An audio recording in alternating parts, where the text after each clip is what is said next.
Hello guys, मैं sir Dimple Sharma और हम कर रहे हैं बीएससी फर्स्ट ईयर का कोर्स फिजिक्स का। और थोड़ा लेट हो गया बट हम ट्राई कर रहे हैं बीएससी फर्स्ट ईयर का कोर्स करने के। और हमारा नेक्स्ट पार्ट में क्या था, decay of current in LR circuit हमारा छूट गया था। मैंने आपको बताया था growth of current in LR circuit. Okay, तो हम नेक्स्ट पढ़ेंगे decay of current in LR circuit. मैंने इसका सर्किट डायग्राम बना लिया है। This is inductor, this is resistor and this is battery and we are starting decay of current in LR circuit. So at t is equal to 0, t is equal to 0 पे हम decay of current में ये वाला circuit लेंगे, मतलब ये वाला। Okay, इसके अंदर बैटरी इन्वॉल्व नहीं होगी। So at t is equal to 0, I is equal to I not. जब 0 टाइम पे हम देख रहे हैं तो इसके अंदर मैक्सिमम करंट फ्लो हो रहा था। हमने ग्रोथ ऑफ करंट देखी थी जिसमें मैक्सिमम धीरे धीरे ग्रोथ होती है करंट की और एक टाइम पे वो मैक्सिमम हो जाता है। ओके, इनफाइनाइट पे, इनफाइनाइट ब्रांच पे। So at t is equal to 0, I is equal to I not. Okay, हम पढ़ रहे हैं डीके, तो t is equal to 0 and t is equal to infinite पे हम I इज इक्वल टू 0 हो जाएगा, हमारा डीके हो जाएगा करंट का। Okay, initially t is equal to 0 पे I नॉट हो जाएगा, उसके मैक्सिमम वैल्यू पे पहुंच जाएगा। और जब t is equal to infinite होगा, इनफाइनाइट टाइम पे, तब I इज इक्वल टू 0 हो जाएगा, मतलब डीके हो जाएगा। ओके, तो इन दोनों के बीच में जो डीके हुआ, किस तरह से डीके हुआ, जैसे हमने ग्रोथ में देखा था किस तरह से करंट की ग्रोथ हुई, उसकी इक्वेशन निकाली थी, ऐसे ही हम डीके ऑफ करंट की इक्वेशन निकालेंगे। ओके, इन दोनों के बीच का हम निकालेंगे। ओके, लिमिट यही लगेगी। तो हम फर्स्ट में एक लूप चूज करेंगे। हम लूप चूज करते हैं ये वाला। ओके, तो by KVL Kirchhoff voltage law, KVL के मुताबिक summation of voltage is equal to 0, E से भी रिप्रेजेंट करते हैं। Summation of voltage is equal to 0। Okay, तो इस पूरे में इसका जो वोल्टेज होगा वो क्या होगा, इसका वोल्टेज, इंडक्टर का वोल्टेज मैंने आपको पहले भी बताया था, minus L D I by D T. Okay, यहाँ आना चाहिए प्लस, हम समेशन कर रहे हैं। अब आर का रेजिस्टेंस का देखेंगे। रेजिस्टेंस क्या होगा, करंट की डायरेक्शन में, मैक्सिमम करंट की डायरेक्शन रेजिस्टेंस की इस और थी, और अभी हम जहां भी इसी लूप में रहे। सो मैंने आपको बताया था माइनस आई आर। पिछले वीडियो में मैंने आपको केवीएल का पूरा बता दिया कि केवीएल हम इसको कैसे यूज कर रहे हैं। ओके, आप उस वीडियो में जाके इसको देख सकते हैं। ओके, तो इन दोनों का समेशन हमने लिया और इज इक्वल टू 0। 0 क्यों किया, क्योंकि यहाँ पे हमने इस सर्किट के अंदर बैटरी को इन्वॉल्व नहीं किया। हमारा सर्किट ये है, बैटरी इसके अंदर इन्वॉल्व नहीं है। सो बैटरी का कोई रोल ही नहीं है हमारे पास। ओके, तो यहाँ पे बैटरी का हमने कोई भी वोल्टेज नहीं लिखा। अब हम इसको सॉल्व करेंगे। So it will become L D I by D T plus I R is equal to 0। Okay, both side negative का मल्टीप्लाई कर दिया या फिर नेगेटिव कॉमन ले लिया। ओके, नेक्स्ट हम निकाल गया है डीके ऑफ करंट। सो हमको करंट की वैल्यू चाहिए, तो हम क्या करेंगे, यहां से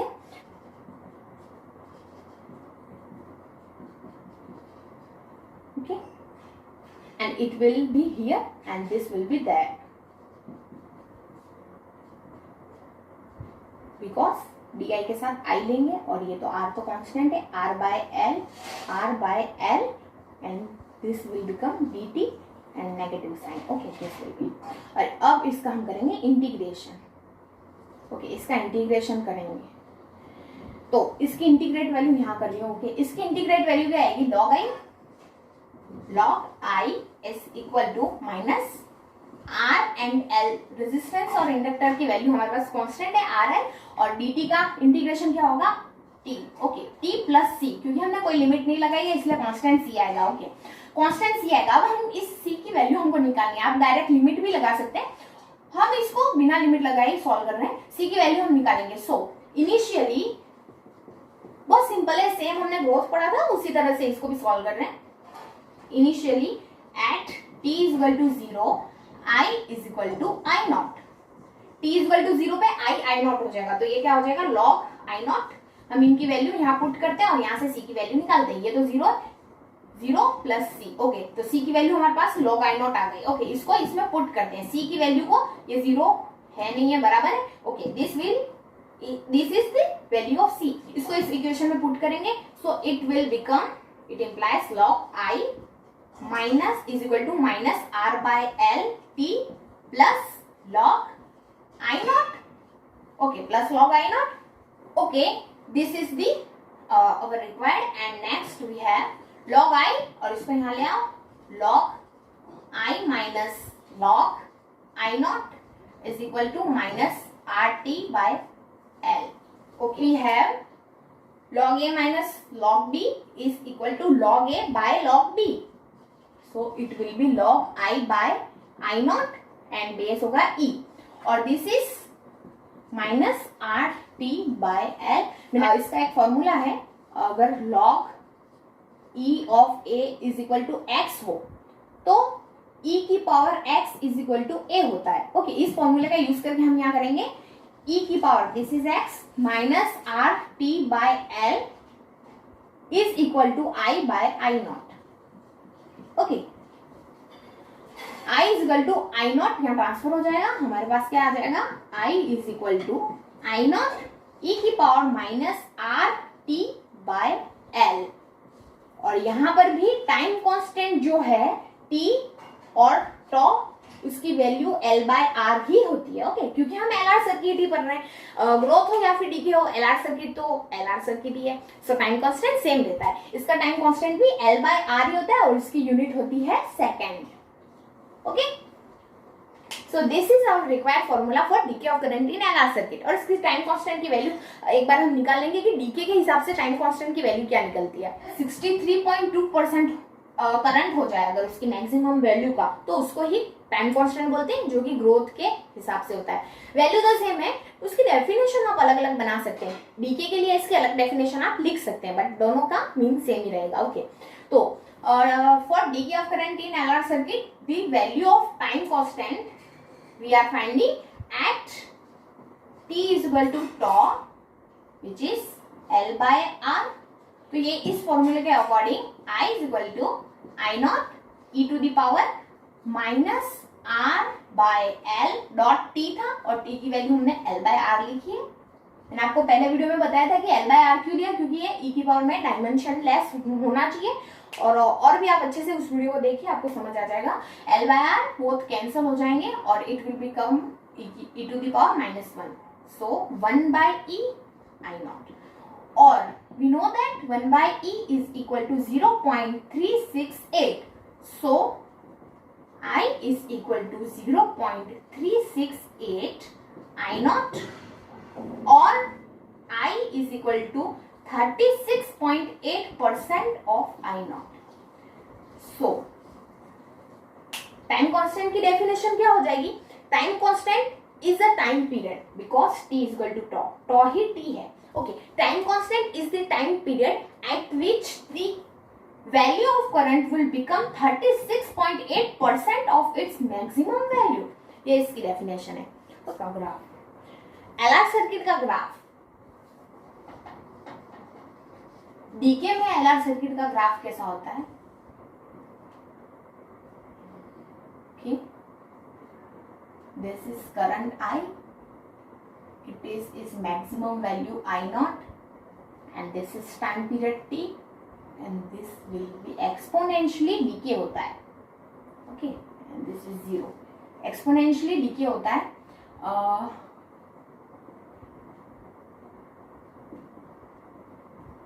8 times I naught at t is equal to tau. This is time constant at 36.8% of I naught. This is time constant t.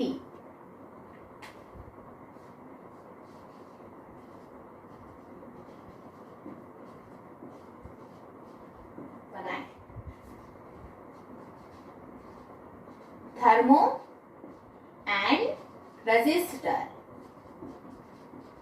Okay, thermo and resistor, thermo means heat और temperature and resistor means resistance. Okay, इसकी definition है this are those devices which whose resistance and resistivity, okay, rho and R both will और क्या changes rapidly, बहुत ही जल्दी से change हो जाते हैं इन डिवाइसेस के रेजिस्टेंस एंड उनकी रेजिस्टिविटी टेम्परेचर को जरा भी चेंज करने पर बहुत ही रैपिडली इंक्रीज हो जाते हैं। Okay, this are those devices whose resistance और resistivity changes very rapidly with change in temperature. Okay, में बोले हम इसको तो ये टेम्परेचर डिपेंडेंट रेजिस्टेंस है। Okay, these are prepared from the oxides of semiconducting material. Okay, oxides of semiconducting material, ठीक है, उनसे इनको बनाया जाता है और ये अलग अलग फॉर्म में होते हैं, डिस्क की फॉर्म में भी होते हैं, कुछ इस टाइप से, डिस्क की फॉर्म में, बीड की फॉर्म में,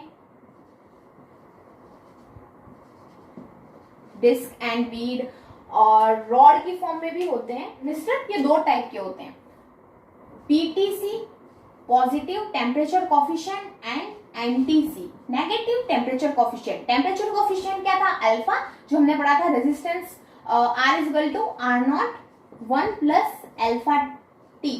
okay, R0 is the resistance at 0 degree temperature और ये होता है अल्फा। ओके, इस इक्वेशन के अंदर हमने पढ़ा है कि अल्फा टेम्परेचर कोफिशिएंट होता है। सो थर्मिस्टर दो टाइप्स के होते हैं, PTC and NTC. They are of two types.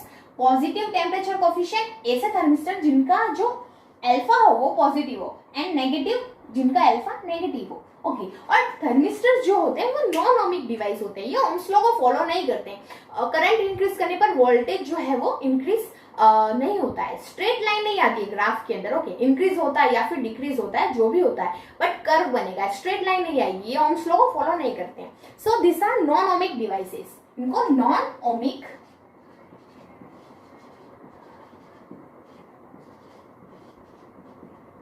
Devices बोलते हैं। ओके, नेक्स्ट जो पीटीसी होता है उसमें रेजिस्टेंस डायरेक्टली प्रोपोर्शनल होता है टेम्परेचर के, मतलब जैसे ही आप टेम्परेचर को इंक्रीज करेंगे रेजिस्टेंस भी वेरी रैपिडली इंक्रीज हो जाएगा। एंड एनटीसी में इनवर्स होता है, resistance is inversely proportional to the temperature. जैसे ही आप टेम्परेचर को इंक्रीज करेंगे रेजिस्टेंस, उन थर्मिस्टर्स का रेजिस्टेंस वेरी रैपिडली डिक्रीज हो जाएगा, उन्हें बोलते हैं एनटीसी एंड पीटीसी, मैंने आपको बता दिया।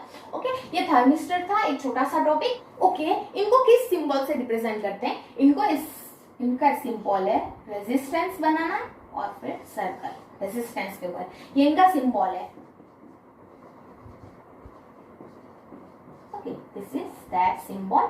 एंड अब हम इसके एप्लीकेशंस पढ़ेंगे कि थर्मिस्टर के एप्लीकेशन क्या क्या है। तो वेरी जनरली इसकी डेफिनेशन से क्लियर हो रहा है, जैसे ही आप टेम्परेचर को इंक्रीज या डिक्रीज करते हैं, चेंज करते हैं, इट मींस ओके, जैसे ही आप टेम्परेचर को चेंज करते हैं, इनकी रेजिस्टिविटी एंड इनका रेजिस्टेंस जो होता है वो बहुत रैपिडली चेंज होता है। तो ये टेम्परेचर के रिलेटेड जो भी चीजें हैं उन सब में काम आएगा। जैसे कि आप प्रेस करते हैं तो प्रेस के अंदर अगर वो उसमें भी थर्मिस्टर होता है, प्रेस में जैसे ही टेम्परेचर बहुत ज्यादा इंक्रीज हो जाता है तो अपने आप ऑटोमेटिक प्रेस आती है जो करंट फ्लो बंद कर देती है, और रेजिस्टेंस जो होता है वो उनका चेंज हो जाता है।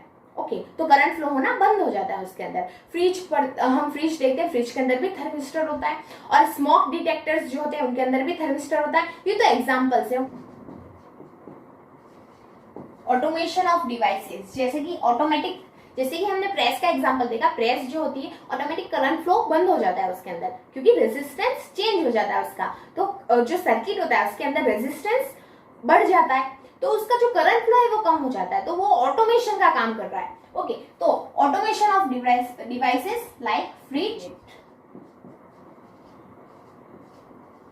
टेम्परेचर कंट्रोल यूनिट में भी इसका यूज होता है। Okay, useful in automation of devices to detect small temperature change, useful in smoke detector, ये इसी का एग्जांपल है, इसको एक पॉइंट बना के लिख दिया है। ओके, पॉइंट बढ़ाने के लिए। Useful in temperature control unit. Okay, इसको रफ करें। नेक्स्ट हम पढ़ेंगे थर्मो इलेक्ट्रिसिटी। थर्मो इलेक्ट्रिसिटी क्या होती है, टेम्परेचर देने पर इलेक्ट्रिसिटी जनरेट होना, उसी को बोलते हैं थर्मो इलेक्ट्रिसिटी। थर्मो का मीन्स होता है टेम्परेचर या फिर हीट, तो हीट देने पर या फिर टेम्परेचर देने पर जो इलेक्ट्रिसिटी प्रोड्यूस होती है उसी को हम बोलते हैं थर्मो इलेक्ट्रिसिटी। ओके, इसकी डेफिनेशन क्या है, thermo electricity, the phenomenon, okay guys, the phenomenon of producing electricity by heat is called thermoelectric effect। Heat की हेल्प से जो इलेक्ट्रिसिटी प्रोड्यूस होती है उस फिनोमिनन को थर्मो इलेक्ट्रिक इफेक्ट बोलते हैं, और जो इलेक्ट्रिसिटी प्रोड्यूस होती है उसी को हम बोलते हैं thermoelectricity. Okay, when heat is changes into electricity, so by thermoelectric effect, TEE। Okay okay guys, thank you for watching my video. और थोड़ा सा लेट हो गया बट क्योंकि मेरी तबीयत खराब थी। अब से मैं कोशिश करूंगी कि मैं डेली आपको एक वीडियो ज़रूर अपलोड करूं यूट्यूब पर। और thank you for watching my video. Please like, comment, share and subscribe. Thank you.